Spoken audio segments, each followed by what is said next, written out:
All right, in this video, we're going to try to pull together a lot of different things for the cardiovascular system and try to get a bigger picture of what the heart's doing and how it adjusts what it's doing based on different scenarios. So we've got a bunch of variables to play with here. We're not going to get to all of them in this video, but I wanted to point out a few important things. One is cardiac output is a big deal. Cardiac output is really just your heart rate multiplied by your stroke volume. And your heart rate, you would be giving in beats per minute, right? Because this is just very literally how many heartbeats happen per minute. So this would be BPM. Stroke volume is how many milliliters of blood are pumped out per heartbeat, right? And so if you multiply them together, the beats effectively cancel out, and cardiac output is measured in milliliters per minute, right? So these would be the units for cardiac output.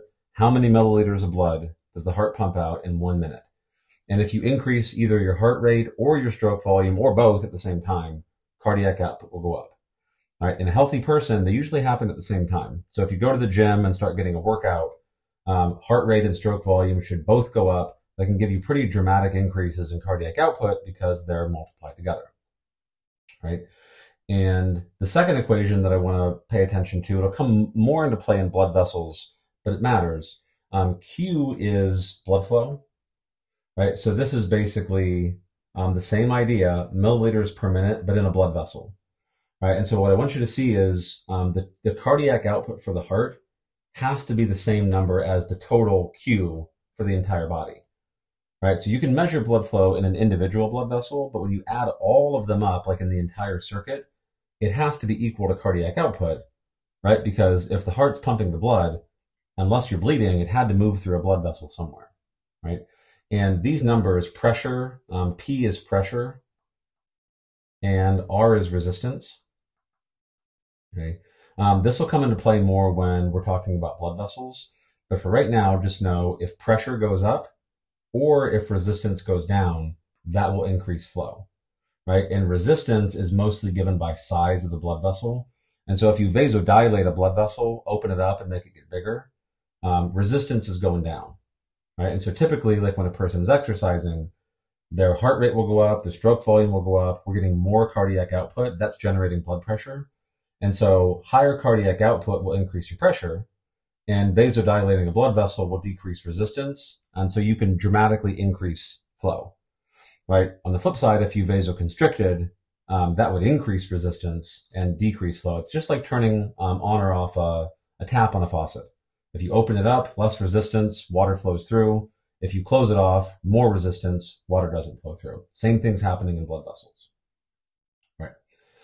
Okay, so a lot of this stuff will make more sense once we put it together on this graph.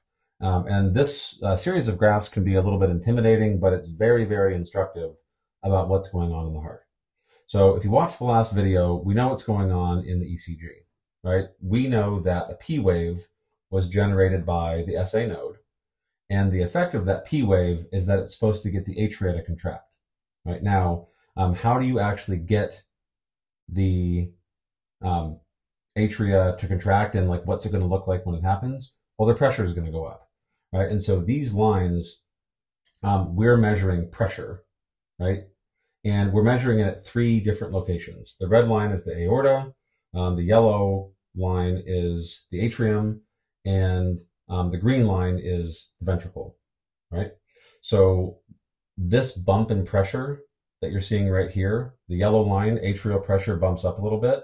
That's because the atrium is contracting. Now, the atrium is a lot smaller and weaker than the ventricle, and so it's not a big increase in pressure, but it's there, right? And what you would see is when that pressure goes up, that is because we're pushing blood into the ventricle. Right? And when you push blood into the ventricle, well, we're increasing its volume, right? The next thing you want to happen is for the ventricle itself to contract, right? This little pause in between, that was our AV node, pausing the signal, giving the atria time to finish what they're doing. Once the atria are done contracting, now we can have QRS. That is going to cause the ventricles to contract, right? And when ventricles contract, obvious enough, their pressure shoots up. Now, what you see happening here is, if I zoom in really close, is our pressure values crossed each other. Back here, the atrium was higher and the ventricle was lower. That's why blood was moving from the atrium into the ventricle.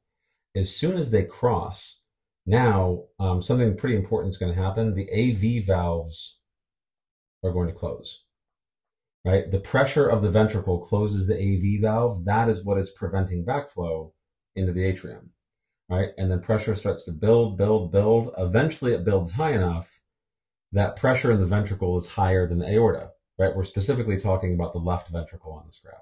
But the same concept works for the right, just different numbers. All right, so your aortic pressure is typically in diastole 60, 70, 80, 90, somewhere in there, millimeters of mercury. And so as soon as the ventricle crosses that number, this is enough pressure to open the aortic valve, right? So we've generated enough pressure to push the aortic valve open. And so this is going to be when blood leaves the ventricle and enters the aorta. That is why aortic pressure is going up, is because the ventricle is pushing blood in, stretching out the aortic wall. It's very elastic. All right. When the ventricle eventually relaxes, right, that's T wave, we expect ventricular pressure to go down, right? And when pressure crosses again, now ventricular pressure is lower than aortic. That is the aortic valves closing, right? Where they say semilunar valves on here, the term semilunar refers to the crescent moon shape of the aortic and pulmonary valves. So on the left side of the heart, we're talking about the aortic. And so when pressure drops, aortic valve closes because you don't want backflow from the aorta into the ventricle. That's no good. Ventricular pressure falls further and further. Eventually, it will cross atrial pressure again. And this is when the refill starts, right?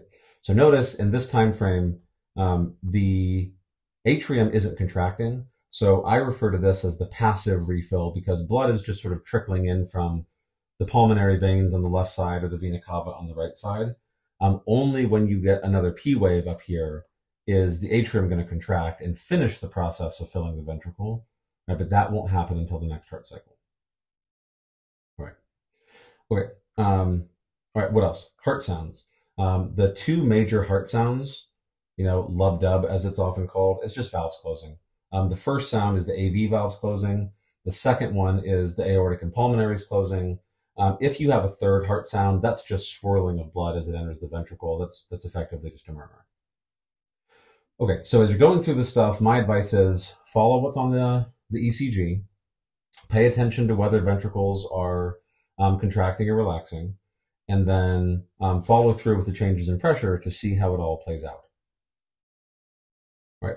A few additional points to add. Remember that you can change the rate of all of this. Right. The next thing that's going to happen down here somewhere is we're going to get another P wave, but exactly how long we wait, that's very adjustable. And so if your heart rate slows down, think of that as just kind of sliding the P wave over here. And if your heart rate speeds up, that's sliding the P wave this way and making it come sooner. And so during this time in between the end of a T wave and the next P wave, this is really when the SA node is doing its thing with its pacemaker potential. And when it hits threshold, that is what determines when the next P wave actually happens. Right. Also notice a couple things on here about blood pressure. So when we measure a person's blood pressure, systolic over diastolic, and we say that their blood pressure is 120 over 80, 120 is the systolic value. That just means the peak, right, highest pressure that the heart reaches during systole. And remember, systole just means contraction. So when the ventricle is contracting and pushing blood into the aorta, that's when pressure is going to be the highest. And diastole is the low point at the end of relaxation, right? Diastole is relaxation. And that number on here is about 80, right? And in any given person, it might be 110 over 70, or in somebody with hypertension, might be 140 over 90. All right. But those are your values. Now, if a person starts exercising, their epinephrine levels go up, their heart rate starts going up. The rate thing is about sliding the P wave right closer to the T wave, faster contraction cycle. You also are going to increase stroke volume. All right, and we'll talk about stroke volume in a future video when we look at a volume curve. But the general idea is the more you contract the ventricle, the more blood gets squeezed out. And as our blood pressure goes up, we're going to swell the ventricle with more blood too, right? And that's going to get us higher stroke volume, higher heart rate, higher pressures. This number will go up during exercise, right? And that's what's increasing blood flow throughout the body. All right. Hope this was helpful. Follow along in the playlist. In the next video after this, we're going to talk a bit more about blood pressure and blood flow through vessels and how all those different variables are regulated.